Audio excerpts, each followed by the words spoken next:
I've dealt with lots of people who have anxiety disorders, you know. And one thing about people who have anxiety disorders is they are not mysterious to me. I understand, it's no problem for me to understand why people have anxiety disorders, or why they're depressed, or why they have substance use problems. The mystery to me is always why people don't have all of those things at once, because everybody has a reason to be anxious. In fact, we have the ultimate reason to be anxious because we know that we're vulnerable and we know that we're going to die. And how you cannot be anxious under those circumstances is a great mystery. It's a massive mystery. And the same thing applies with regards to depression. And then the same thing applies to some degree with regards to drug and alcohol abuse. As I said last week, there's plenty of reasons to drown your consciousness in alcohol. That's for sure. We could refer to the aforementioned anxiety and depression, not least. And so, and the sorts of drugs that people are prone to take are chemicals that take the affective edge off the tragedy of life. So back to the issue of fear. I mean, Abraham is self-conscious, that's what this commentary says, but the thing is he moves forward despite that. He's self-conscious and he knows the danger, but he moves forward despite that. And that's actually the appropriate response in the face of actual non-naive understanding of what constitutes life. Like if you're naive and you move forward, it's like, well, what the hell do you know? You know, there's no courage in naivety because you don't know what there is to stop you. You don't know what dangers you might apprehend, but to be aware of what it is that your problem is. So to be alert existentially, let's say, or to be fully self-conscious means that you're perfectly aware of your limitations and how you might be hurt. And then to make the decision to move forward into the unknown and the land of the stranger. Anyways, I would say that's one of the secrets to a good life. And I can say that really without fear of contradiction, I would say, because the clinical literature on this is very, very, very clear. What you do with people who are afraid, and to some degree depressed, but certainly anxious, is you lay out what they're anxious about, first of all, in detail. What is it that you're afraid of? What might happen? And then you decompose it into small problems, hypothetically manageable problems, and then you have the person expose themselves to the thing that they're afraid of, and what happens isn't that they get less afraid. That isn't what the clinical literature indicates exactly. What happens instead is they get braver. And that's not the same thing, right? Because if you get less afraid, it's like, well, the world isn't as dangerous as I thought it was, you know, silly me. If you get braver, that's not what happens. What happens is, yeah, the damn world's just as dangerous as I thought, or maybe it's even more dangerous than I thought, but it turns out that there's something in me that responds to taking that on as a voluntary challenge and grows and thrives as a consequence. And there's no doubt about this. Even the psychophysiological findings are quite clear. If you impose a stressor on two groups of people, and on one group the stressor is imposed involuntarily, and on the other group the stressor is picked up voluntarily, the people who pick up the stressor voluntarily use a whole different psychophysiological system to deal with it. They use the system that's associated with approach and challenge, and not the system that's associated with defensive aggression and withdrawal. And the system that is associated with challenge is much more associated with positive emotion and much less associated with negative emotion. It's also much less hard on you because the defensive posturing system, the prey animal system, man, when that thing kicks in, it's all systems are go for you, you know. The gas is pushed down to the pedals pushed down to the metal and the brakes are on. You're using future resources that you could be storing for future time right now in the present to ready yourself for emergency. So there's nothing simple or trivial at all about the idea of being called to move forthrightly forward into the strange and the unknown. And there's a real adventure that's associated with that, right? So that's an exciting thing, which is part of the reason why people travel. And then also to see yourself as the sort of creature that can do that, is willing to do that on a habitual basis, is also the right kind of tonic for, I hate this word, for your self-esteem. You know, because the self-esteem has nothing to do with feeling good about yourself. As I already mentioned, there isn't necessarily a reason why a priori you should just feel good about yourself. But if you can view yourself acting in a courageous and forthright manner and encountering the world and trying to improve your lot and taking risks, you know, in a non-naive way, well, then you have something that you can comfort yourself with at night when you're wondering what the whole damn point of your futile and miserable life. And that's necessary because it's often the case that you wake up at 4 in the morning, or at least sometimes the case that you wake up at 4 in the morning when things haven't been going that well and wonder just what the hell the point is of your futile and miserable life. You have to have something real to set against that. It can't be just rationalizations about how, you're a valuable person among others, even though that's true. That's not good enough. You need something that's more realistic to set against that. And observing courage in yourself is definitely one of the things that can help you sleep soundly at night when things are destabilized a little bit around you.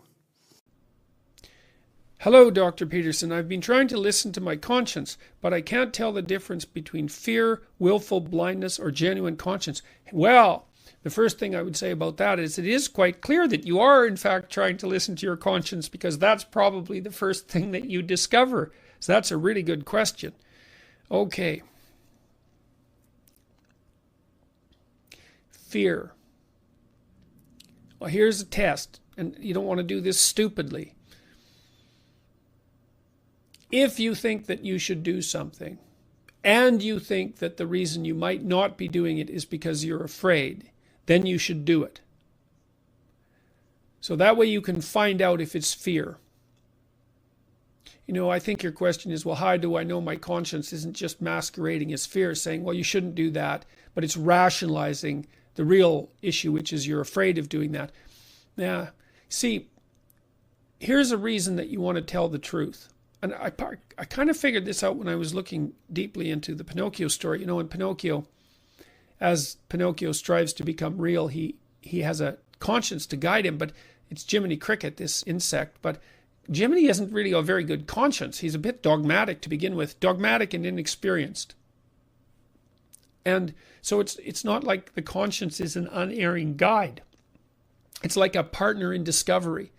And as you move forward in your life and you consult your conscience and you listen to it, then it gets smarter, and so do you. But there's a coda there, and this is why I've suggested, part of the reason why I've suggested so frequently in my lectures and in my book, that people try not to lie. You see, there are many systems. You have many systems within, let's say, that guide you. And one of those is your capacity for rational thought. And then you have a variety of emotional systems and motivational systems and internal dramas and intuitions and bodily sensations, like lots and lots of, and senses, lots of systems that are guiding you. And many of them operate, you might say, unconsciously, autonomously, instinctively, implicitly, all of that. Now, nonetheless, you program them, like you feed them content, let's say. Just like you feed your body nourishment, you feed them content. And a lot of the content that you feed them pertains directly to your voluntary thoughts and speech and your actions. And then if you pathologize those by lying, so if you say things that you know not to be true, or you don't say things that you know to be true when you need to, which is more common, and if you act in ways that you consider reprehensible, then you pathologize all of those autonomous systems that guide you. It's like you're programming them badly. You're building an AI system inside yourself, really, and in some sense that is what you're doing, that has very bad training data. And so the output it produces won't guide you properly. And so you don't want to pathologize your guidance systems. It's a really bad idea. So that's why you have to not lie. And maybe that's also why you have to say what you have to say. And you have to say it clearly as well. And you have to learn how to do that. So that's one of the ways of getting your conscience straightened out. And then you have to have a dialogue with your conscience. And you might ask, it's like, okay, well, what should I do?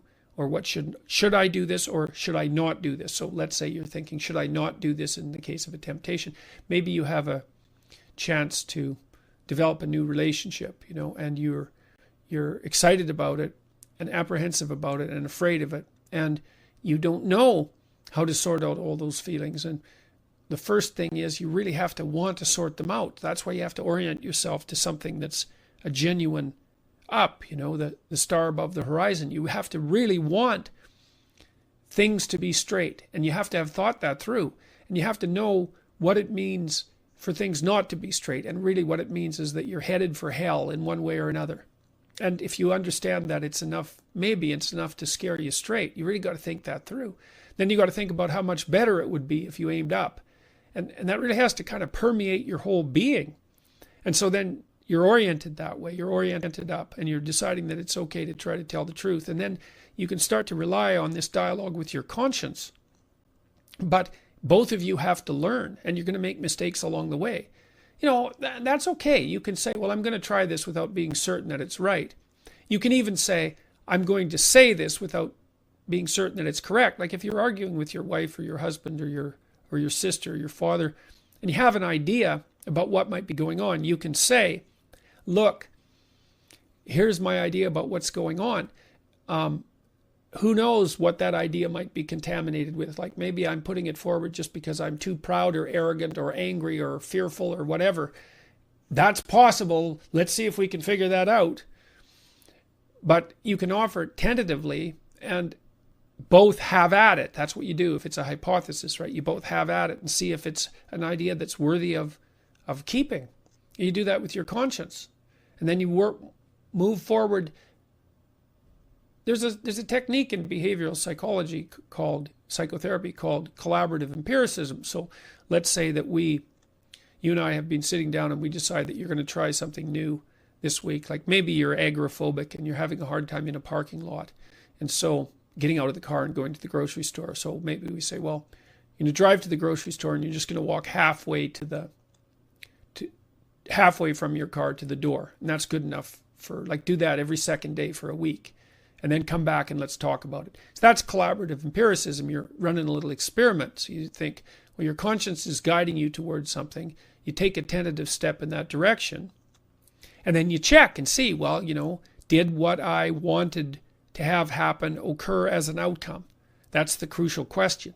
And that's the crucial question for behavioral truth, right? That's the pragmatic perspective. Did what I want to have happen as a consequence of my framework of interpretation and my action? If the answer is yes, then I have not invalidated it, right? That's the pragmatic philosophy in a nutshell, and it's very, very smart.